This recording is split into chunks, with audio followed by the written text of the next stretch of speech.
Ang pulong sa Ginoo sa Deuteronomio 11 bersikulo 16 hangtod sa 17 nag-ingon, ayaw gayud kamo pagbiya sa Ginoo aron pagsimba sa laing Dios. Sa bersikulo 17, kay masuko siya kaninyo ug dili na siya magpadalag ulan, ug ang yuta dili na mohatag og abot, ug sa dili madugay mga matay kamo ug mahanaw sa maayong yuta nga ihatag niya kaninyo. Igsuon nagbadlong ug nagpahinumdom ang Ginoo sa matag usa kanato nga dili gayud kita mobiya kaniya. Siya lang gayud ang atong simbahon. Dili kita mosimba og laing Dios, dili kita mosimba og mga Dios-Dios, kun dili siya lang ang atong simbahon. Tungod kay ang Dios kung masuko sa atong mga kinabuhi, dili na gayud siya mohatag og panalangin kanato. Dili na siya mohatag og panalangin sa matag usa kanato.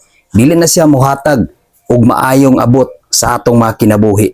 Dili na niya ihatag ang yuta nga iyang gisaad sa matag usa kanato.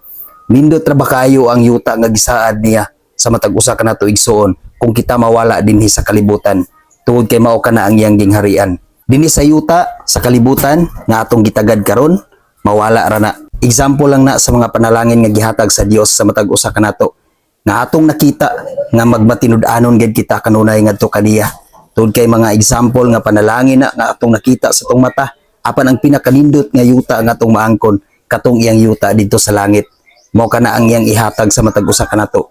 Kun dili kita mobiya ngadto sa atong pag-alagad sa Ginoo, kun dili kita magsimba ug mag-alagad og laing Dios, kun dili siya lang gayud.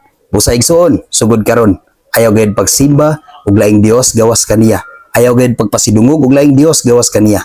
Kun dili siya lang ang alagari, tungod kay kung imong buhaton nga mosimba kag laing Dios gawas kaniya, masuko gayud siya kanimo. Ug ang mga panalangin nga alang unta kanimo, mawala kana. Busa pag matinud-anon sa imong pagtuog pagsimba sa Ginoo aron ang panalangin sa Dios imong maangkon. God bless sa tanan.